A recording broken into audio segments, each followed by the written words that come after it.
Welcome to the Dating After Divorce podcast. I'm your host, Shade Curry, and I believe every divorced woman deserves a romantic relationship where she feels safe, loved, and cherished.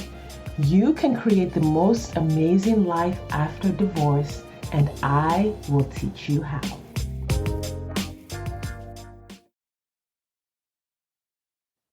Hello, everyone. Welcome back to the Dating After Divorce podcast. As part of our Remarriage Club series, I have here in the studio with me, Nicole Thompson. I'm going to let her introduce herself in just a minute, but this lady has such a beautiful story of divorce and remarriage and just healing, I think was kind of the core of what we talked about when we were prepping for this call. So I'm going to let you dive right in. Nicole, would you please introduce yourself to the audience? Hi, Shade. I'm so excited to be here. I'm Nicole Thompson. I am a life coach. Specifically, I'm a mindset and confidence coach for singers. What else do you want me to say now? This is all good. It is all good. Right. Yeah. So I guess before we go into your story, you're a mindset coach for singers. What's your background there? Right. So I am... My background is professional music. So I spent years as a background vocalist for a reggae artist from Jamaica. So I'm from Jamaica. So I sang for a top reggae artist for many years. Before that, I was a background vocalist in gospel music. I released my own solo album back in the day. And I'm also a trained and certified voice teacher. So there was a season before I came to live here in the US that my whole life was professional music, professional songwriting, teaching and training, and also music and worship ministry in the church, and ministry leading. So I've been involved in the music of music. I've been involved in the leadership and business of music. And so on my journey to building a life coaching business, it just became really clear that this is something that I want to do, to work with singers, to step up to the mic, bring themselves to the mic in a way that will help them to have more impactful performances. I love that. I love that so much. You're my first celebrity on the podcast. That's hilarious. So that's the way I'm viewing this. I'm like, listen, I've had celebrities and gospel artists on my there podcast. You go. I love it. Absolutely. All right. So let's talk about your remarriage. You have been remarried now 10 years. Yes. All right. Yes. Let's kind of talk about the where you are now. Like, what's your life like now? Before we go back to everything that happened, dating, all of that stuff. What's your life like now compared to your first marriage?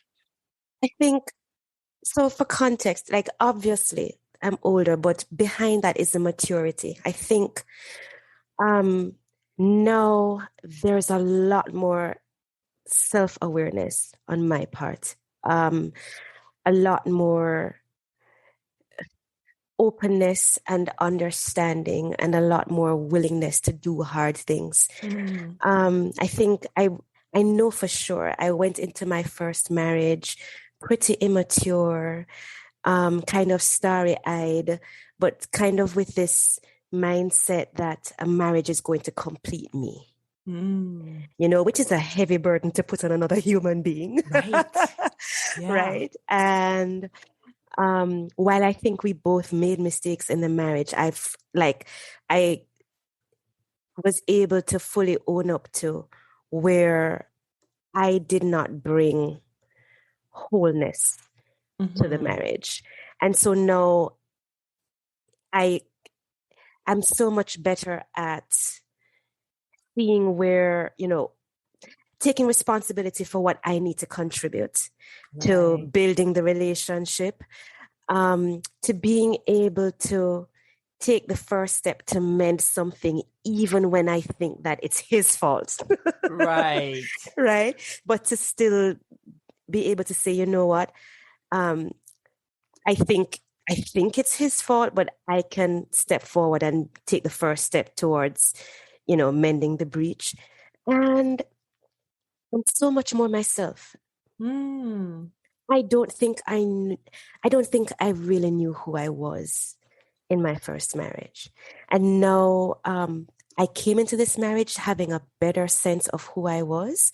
And now in this marriage, and so many other things going on, becoming a life coach, growing spiritually, and all these other things, I have such a better grasp of who I am. So Right. when you know who you are, you can bring so much more to any relationship, but particularly to a romantic or a married relationship, I think. Yeah. So I think that's a big difference. So I'm feeling more comfortable in my skin. It's easier to disagree because I'm not so much afraid that a disagreement is going to cause the marriage to end, right? Yeah. It's just for me, I feel more relaxed. I feel more comfortable. I feel more at home. Yeah. I love that because I think a lot of my ladies worry about going into a second marriage, and because of all the challenges of the first marriage and the challenges of the divorce, it's almost like everything they went through, all of the survival mode and all of the pain, it's almost like they're so aware of that they can't see the possibilities in a second marriage. But I hear you saying, and what I've experienced is that it multiplies the fact that you've been through all of that, multiplies the possibilities that your second marriage will be more amazing. Absolutely. It's absolutely an opportunity that you can take. The blessing for me was that when my first marriage ended, I have one of my closest friends, she's a therapist.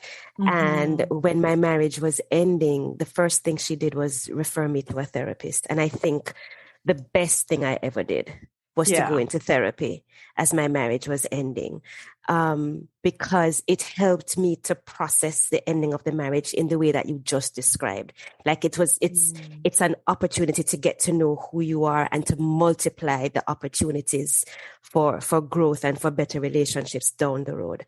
Let's go to the beginning of the story now, because yes. What were you like? What made your friend recommend? We don't walk around recommending to people. I know. I should ask her. I really should ask her, because I think because of who she is, as a trained therapist and counselor, and also my friend, but you don't turn off that professional side of you in your personal relationships. She must have seen that I was a hot mess. Tell us about the hot mess. What was that like? I think I was pretty. I think I didn't know how much I didn't know. Oh my God! When you think you know a lot, because so I grew up as an only child. I am a born again Christian. I got saved I gave my life to the Lord at a very young age, and I had very strong views about Christianity. And I had very strong views about myself as a Christian. So I thought a lot about myself and I thought a lot about my opinions. I placed myself on a bit of a pedestal. And at the same time, I was also very needy and didn't recognize it.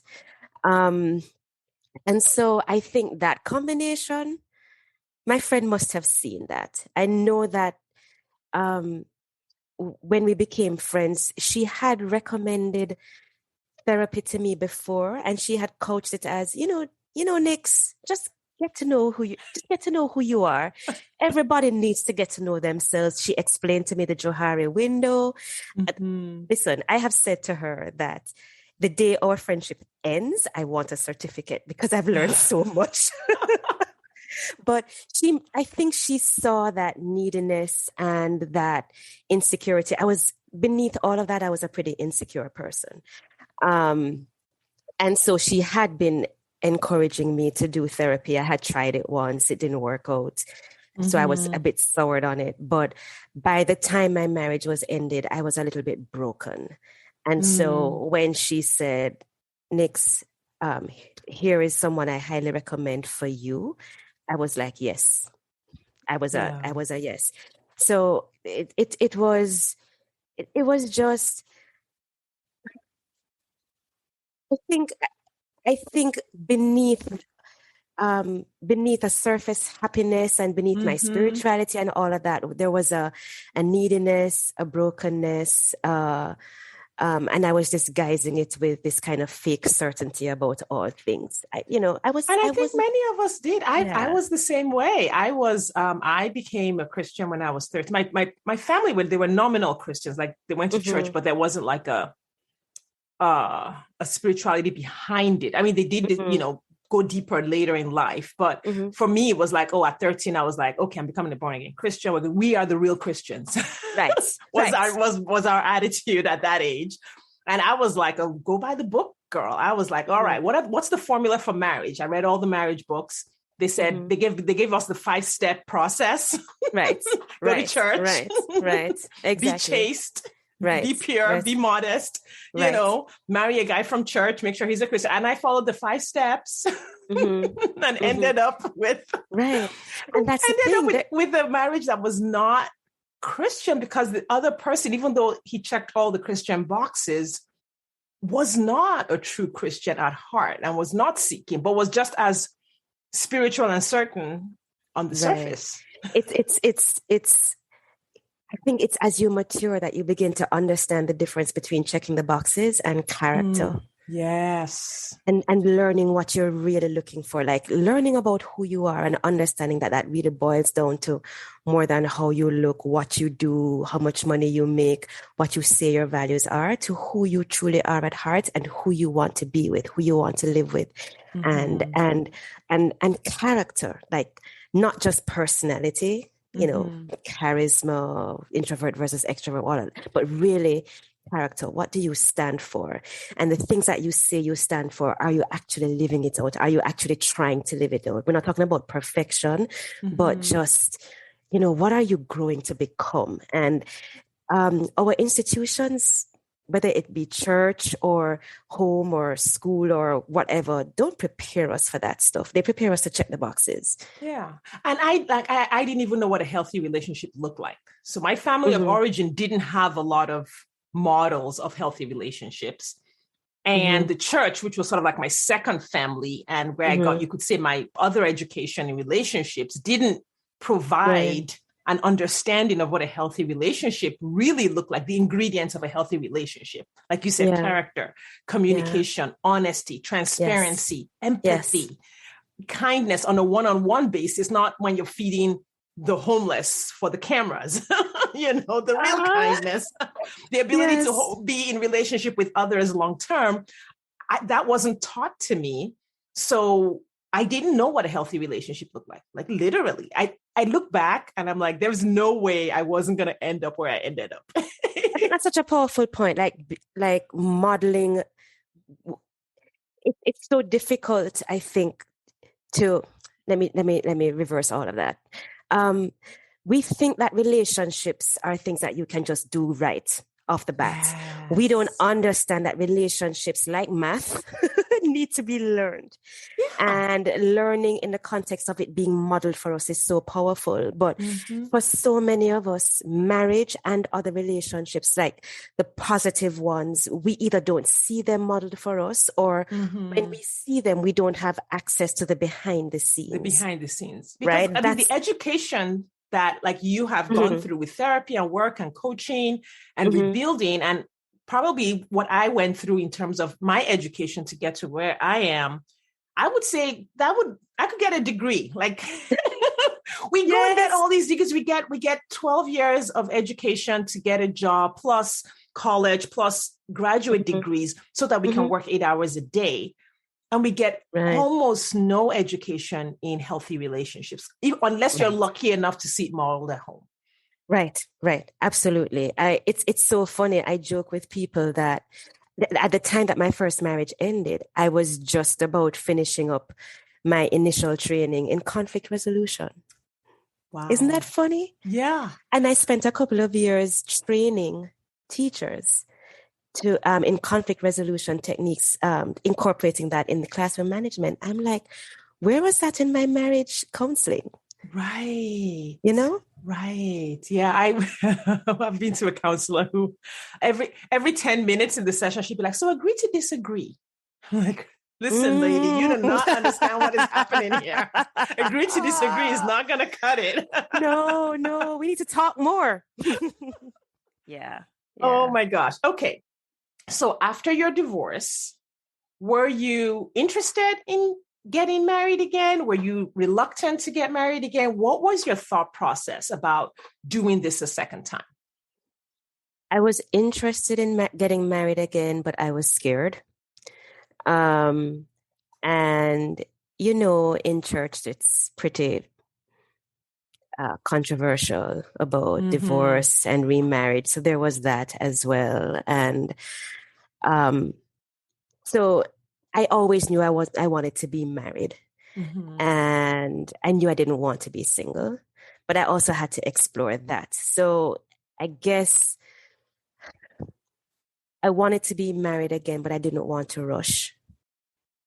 You know, I didn't want to just rush headlong into another mistake, whether it was, I wanted to take time to make sure that I really wanted to get married again, that I would be better equipped to hold out my end of the bargain, you know, like to contribute.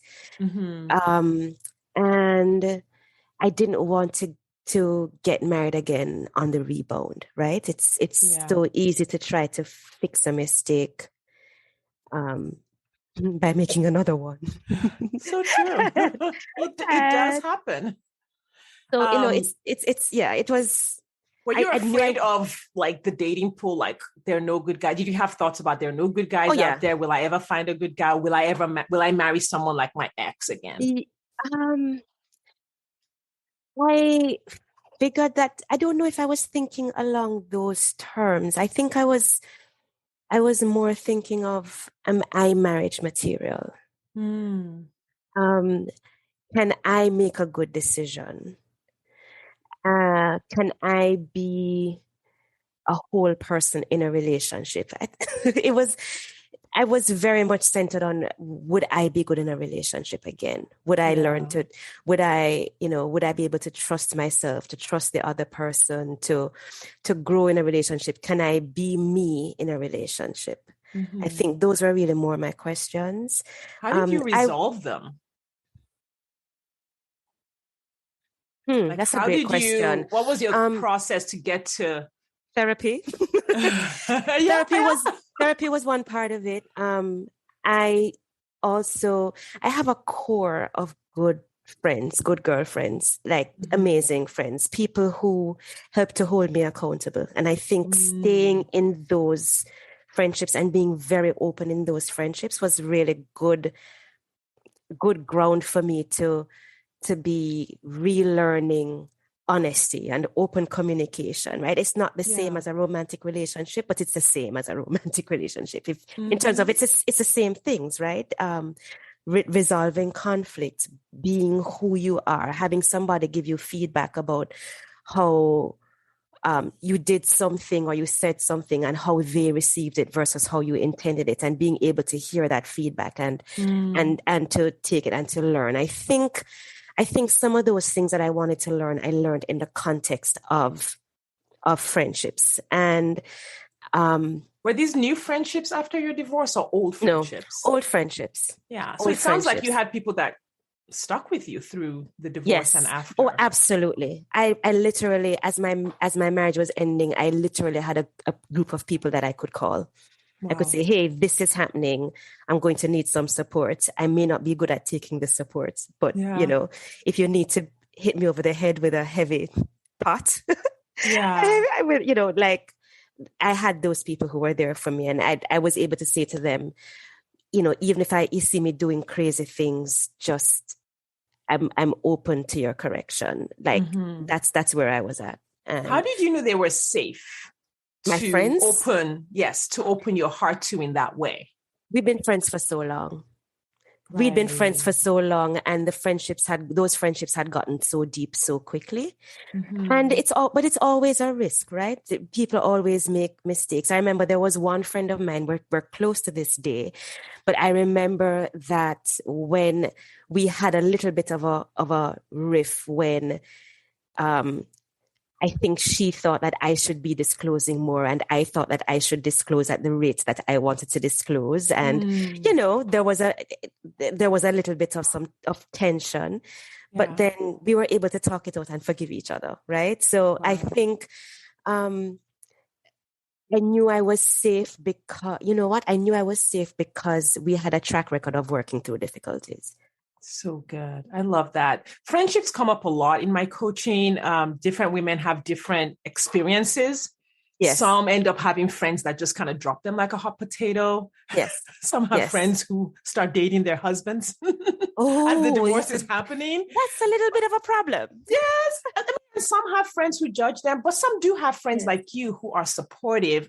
Yeah. And the book that I tend to recommend for people to evaluate their friendships during a divorce and even after is Safe People by Oh, Henry Cloud and hi. Yes. Dr. Yes. Townsend. Yeah. And Yes. I recommend it a lot because that's another understanding that we didn't have. Yeah. Like I didn't Right. have that going into my marriage. What does a safe person look like? So after my divorce, my ex wasn't a safe person. And I found out that I had friends who weren't safe. Like they weren't like, dangerous per se. It wasn't like I was Mm-hmm. physically in danger, but in Mm-hmm. terms of emotionally safe, Right. not Right. every friend was emotionally safe. So I found out Right. that with coaching so many women who are divorced or divorcing, I found out that an understanding of what a safe person looks like or what a safe person feels like is actually required. It's one of those, another thing that's Yeah. missing. Absolutely. I think, and that just shows you how difficult situations really help to clarify who your community really is. Yeah. And helps you to decide, what do I want my relationships to look like? Mm. Because your marriage and your romantic relationships cannot fulfill all of that, right? Mm. It can't like all our relationships were meant to fulfill certain things. Your family, your Mm-hmm. friends, your spouse, your close friends, your not so close friends, they all fulfill different roles, right? And um, your marriage was never intended to fulfill all of that. I 100%. don't, I There's don't no think. one person can reflect back to you all the facets of your Exactly. life and what you want out of life. Exactly. So when you're going through these difficult times, and when you find, the people who judge you, or the people who drop you like a hot potato, as you said, um, like the real friends will recognize what they're doing to harm you. Mm-hmm. Maybe you have a talk, and if they, the ones who are true will recognize, and there will be healing, and the ones who aren't true will stay dropped, and that's awesome, because you really 100%. don't need that energy in your circle. Yeah. I But want to go back. I was blessed with good friends. So Yeah.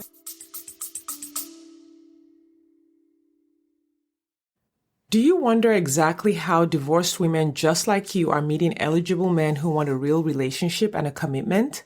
They're doing it by dating with their core values. Your core values are the GPS that lead you to the partner you've been looking for.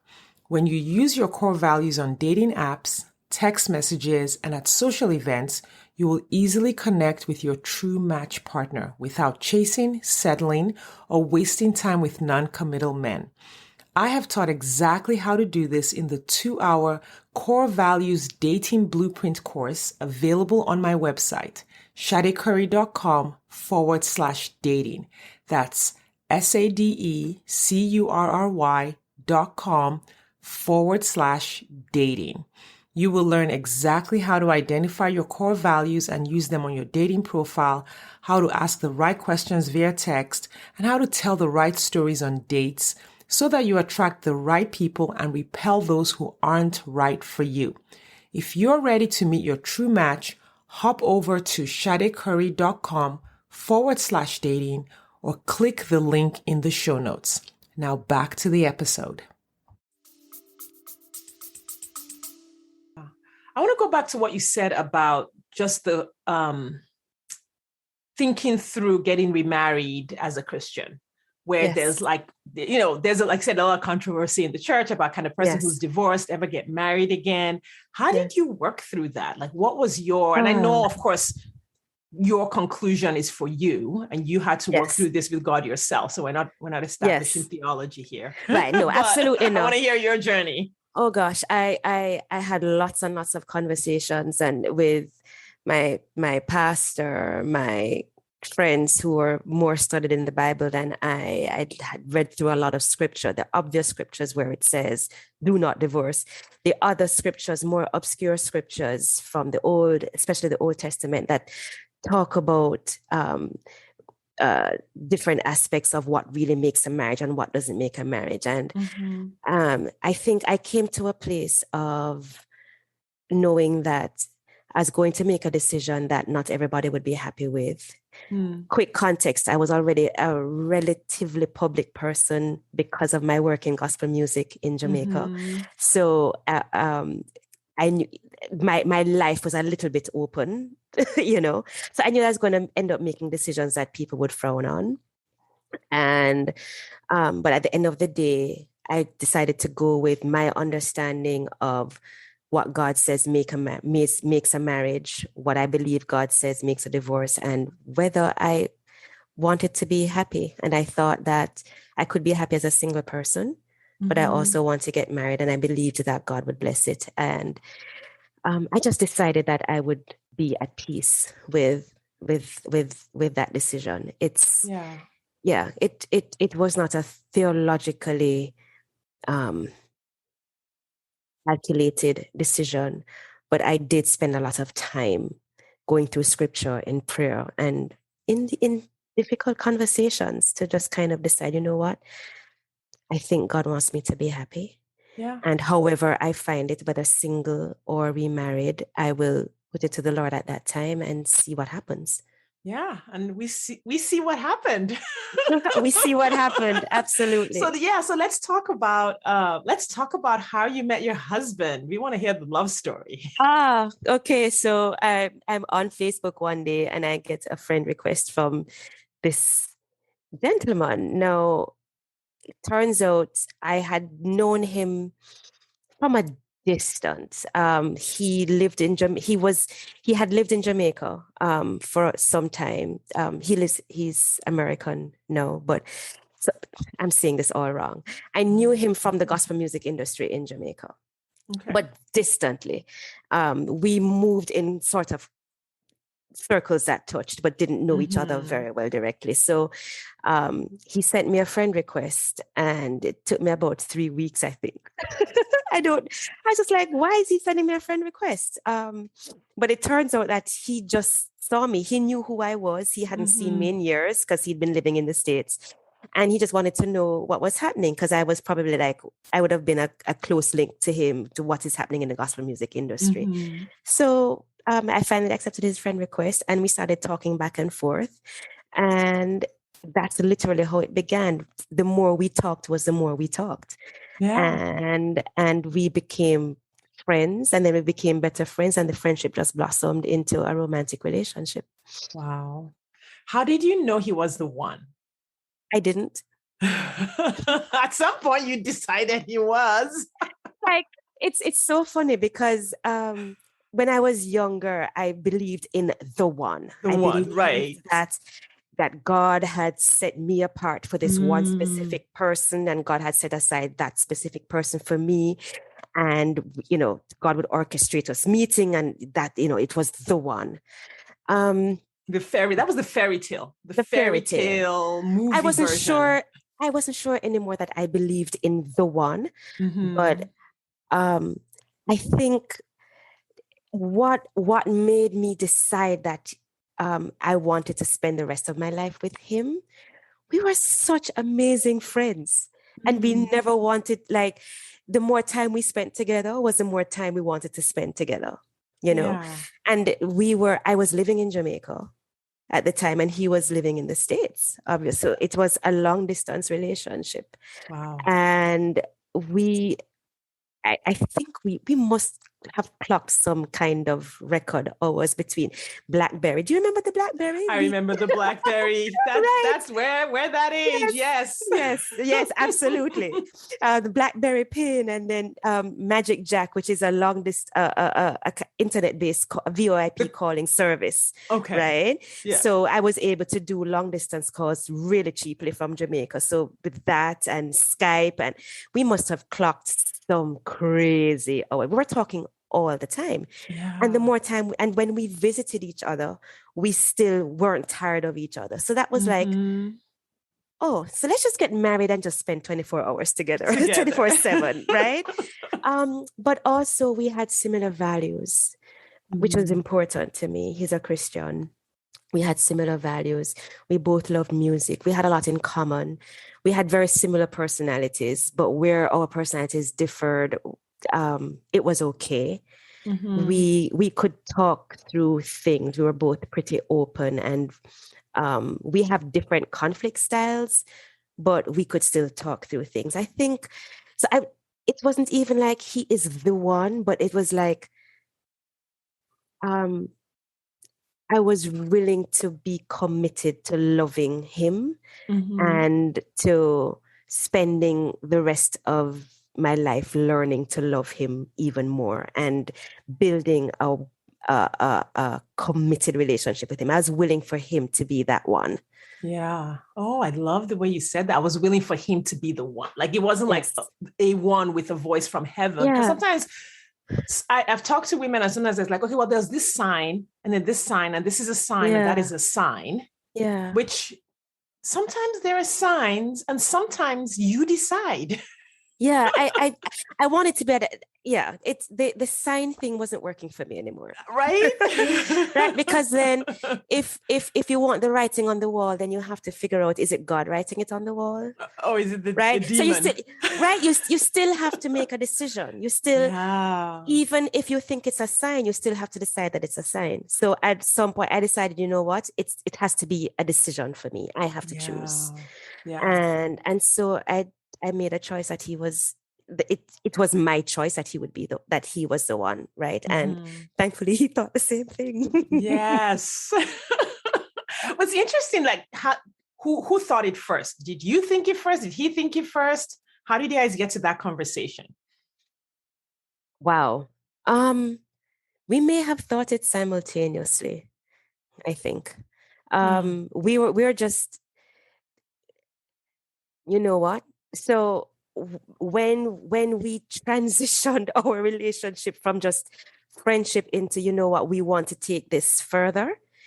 Like, we're both older people. I was in my early 40s and he's 8 years older than I. So it's like, we're not just going to date. We're not going to waste time, right? If we're going to get involved in a romantic relationship, it's because we're interested in marriage. So this time of dating, we're looking at each other as a long-term partner. So I think it's like, look, we're both grown. Yeah. This is what we're working towards. Yeah. So you really went into it knowing that you were going to be building towards a marriage. Yes. Were there things that because like in my program, once women decide, okay, this is the guy, I'm kind of moving forward with this one person after they've been dating, for a while, I teach them to go through milestones. I'm like, okay, he's the one. So for now, like you're going exclusive with this person, but now you have to work through certain milestones to be sure that you can make this into a lifetime commitment. Did you have like things like that you worked on, conversations that you had? I didn't have milestones, and I should have had someone like you in my life before, because you're probably going through those milestones now. But I think I was looking for the ability to be myself.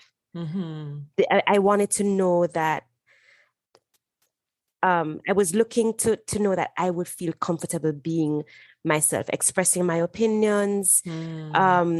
I wanted to be able for us to disagree, to have an argument, and still know that the relationship was safe. right? Yes. And there was a season where we would be like knocking heads, at loggerheads, and then we'd stop and say, we used to make it a practice to say, hang on, is this an argument? Okay, let's, are we arguing? Let's decide. And then, okay, yes, we are arguing. Okay. And become a lot more intentional instead of having it become emotional where you say things that you don't Yes. mean. So that was Yeah, helpful. we've had to do that too. In fact, we dated for about 18 months before we Mhm. got married. And there was a period where we were like, yeah, this isn't going to work because we got emotional about things, not Yeah, frequently. What was right, interesting is that we don't argue hardly at all. But when we right. do, we're both very smart. We're both very intellectual. Ah, got And we're you. both very Yes, certain. That's yes. one thing. And That's so funny. while we were dating about 9 months in, we had an argument. And I was like, okay, we don't have the skills to argue Mm, successfully. Not because as hmm. individuals we weren't good, but together, whenever there was Yes. something on the ground that was serious, we didn't have the skills. And so we just went out and got the skills, which is a Yeah, that's so milestone, smart. right? Right, Like with my clients, I right. call it the rupture repair cycle. I'm like, you're going to have ruptures and repairs. It's just inevitable in Yes, every relationship, but how quickly can you repair? And do you have the tools and the skills to repair? And you want to get those before you get married. yes, So we yes, you do. experienced that. We experienced that as well, where it was like, oh, okay, we're in love, but like we need to work. I think it was such a shock for us and I don't even remember what our first argument was about. But I just remember it was a shock for us because we're so alike, right? We finish each other's sentences. Mm-hmm. Even then, so much more now living together for 10 years, but even then we would finish each other's sentences. So it was such a shock to disagree about something that Yeah. I think we were relieved when we worked it out. It was like, Whew, okay, we so can go back to no. I this can know. I actually work. totally resonate with that. But that was important to me. And it was important to me that he respected me and that I could respect him. Yeah. Um, and that respect would be reflected in how we talk to each other and even how we argued or, like how we address each other. Mm-hmm. And Do you guys have nicknames for each other? darling. That's it. Curious. Yeah. We call each other darling. I don't think we have names. I think we we have names when it's like, his name is Constantine, or call him Junior if it's a serious thing, right? Or if it's a serious thing, he will, or if we're in front of people who say Nicole, and I'll say Junior. But otherwise, it's always darling. Yeah. Um, yeah, but I think the important thing for me was how can we navigate difficult conversations. That was Yeah. very important to me. Yeah. And I think Um, the ability to have that will get you through all the other milestones, this is true. That right? totally Because makes all the sense. Yeah. milestones are okay, how are we going to deal with money? Where are we going to live? And Yeah. how are we going to divide the chores and all of those things? It's just the core skill you need for all of those is having difficult Communication. conversations, communication. Yes. Yes. Yes. Being 100%. able to hear each other, being able to navigate through defensiveness. And because as much as you learn to do that in your other relationships, romantic relationships are always different. It's Yes. you're you're Yes. you're a lot So more true. vulnerable. You're a lot more, it's just different. That it just Yeah. feels like there's a lot more at stake. Yeah. So you said your divorce was somewhat public, or at least a lot of people got to know about it in your Mhm, community. How mhm. did you handle just being observed so Yeah. closely during such a hard time? Yeah, that was challenging for me. I'm an introvert, and um, my ex-husband and I were both involved in the gospel music industry. So, um, people would know. And I think it was so important for me to have that circle of friends. I Yeah. had people who had my back. Like I had people who literally fought for me, right? Yeah. Somebody would say something untoward or demeaning to Mm. me or of me, and before I could even think of a response, there is my Mm. guardian angel kind of jumping in front of me and like, how dare you, or whatever. I But love it. Yeah, my community of friends. Let me tell you, every woman needs to have that circle of close friends who will have her back and Yeah. tell her the truth in love. And I had that. That is what helped me to navigate. It it was challenging. It was Mm-hmm. challenging. But I had people I could fall back on. Yeah. And that made I had my safe place. Yeah. And so the people who were unsafe didn't need to factor as much because they were not my safe place. Right. Oh my gosh, that's so good. You actually Yeah. you had a clear difference between who was safe and who wasn't safe. Yes. Yes. And of course, like we said, not everyone has the blessing of having that ahead of time like you did. But, for anyone listening, if you are going through that or that has happened and you didn't know who was safe and unsafe early, you can do that work now and just say, okay, Yes. figure it out. Who is safe? I didn't have that. But what I did during my divorce over the period of like several months, I would make a list of, because I would be going through the divorce, court was happening. My ex was doing what he was doing. He was telling all the people in our lives what he was telling them. And so people would reach out to me and like with all kinds of it. Sometimes it was something good and they were going to, try to help. And sometimes they were just coming at me. And so I was in a constant state of anxiety and hypervigilance because I didn't know where the next attack was going to come from. And so I created this process for myself. I think I was a life coach before I became a life coach, just to save myself. Yes, right. I would write down everyone I talked to during the week, whether it was at church, someone who called me, someone who texted me, someone that I texted, and I would evaluate how I felt and what happened in that conversation. And I would make a decision about whether that person was going to stay in my life, whether I was going to move them out, or whether I didn't know. And I just, every Sunday night, I did that over and over again until I had created an environment around myself where it's like, I tell people, I really don't have any toxic people in my life. Like, Amen. not a one. We don't have the time for Right. Although it's interacting with toxic people that teaches you what toxic looks like for you, 100%. right? But that's such a powerful mechanism. Like we do need to be intentional about building community, and I think I'm going to borrow that method. And Shadi. another thing I discovered was that I had been neglecting my safe people for probably the 10 years prior to my divorce. And a lot of this was my own issues, my own abandonment issues, my own lack of self-love, etc.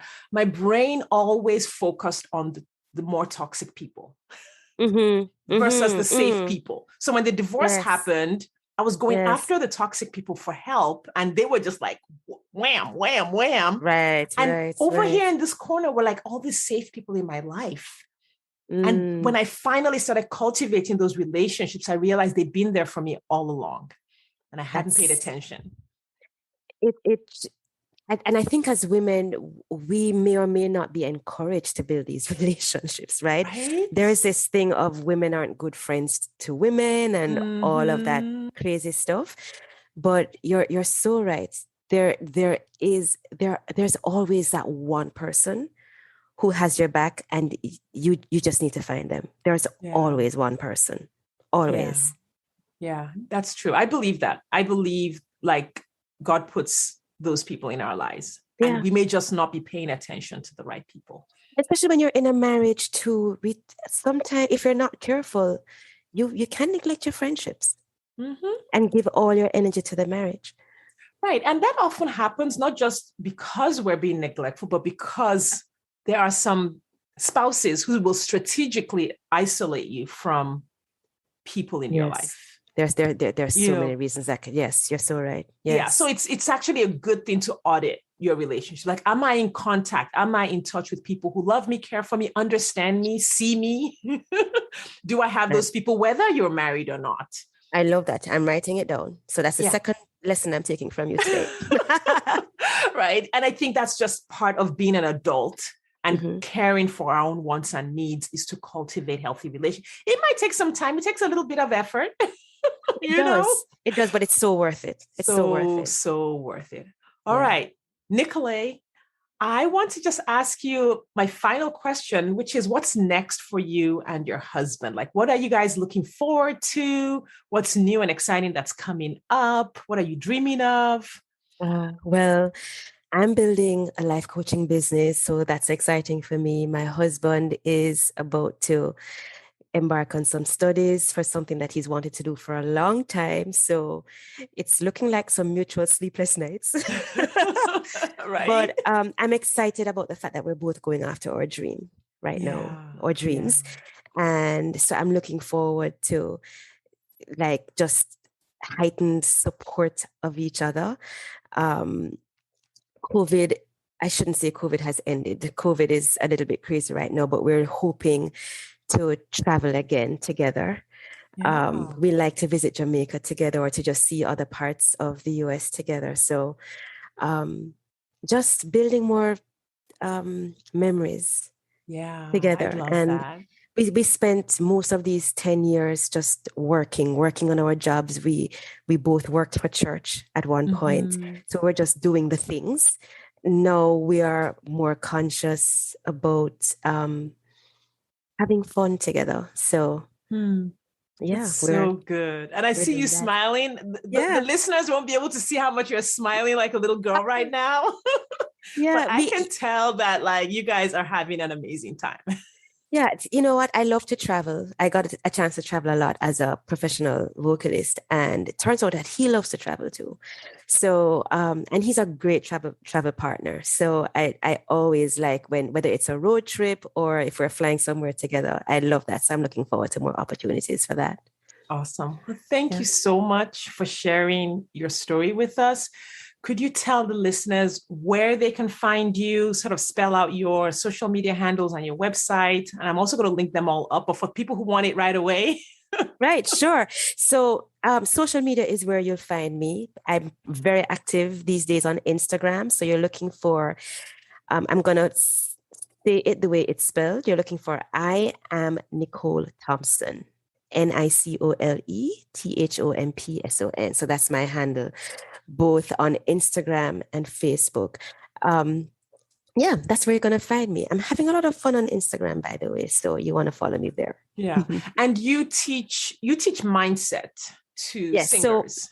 yes. So I'm working with singers to bring more than just vocal technique to the mic, Mm. to learn how to really step into their own confidence. A lot of singers, no matter how confident we seem to be on the stage, we judge ourselves very harshly. Mm.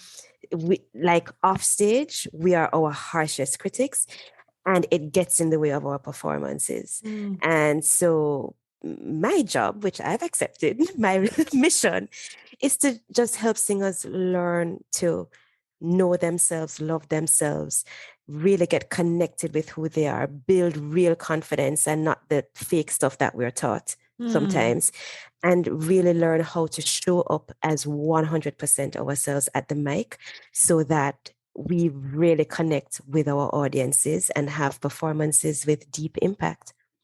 Wow, that's amazing. All right, everyone.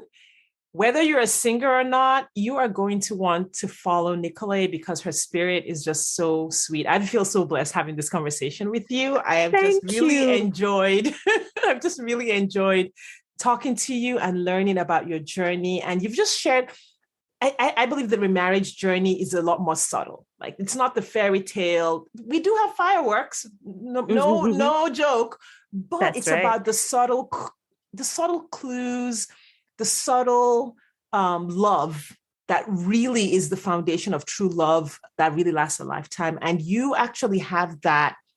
And sort of like I sense that groundedness and centeredness with you, the way you talk about your relationship. So I just want to appreciate you so much for sharing your wisdom and your journey with me and with my listeners. Thank you so much. Thank you for having me. I totally enjoyed this conversation. Thank you so much. Thank you. All right, everyone. Thank you for your time and attention. And we will see you next time.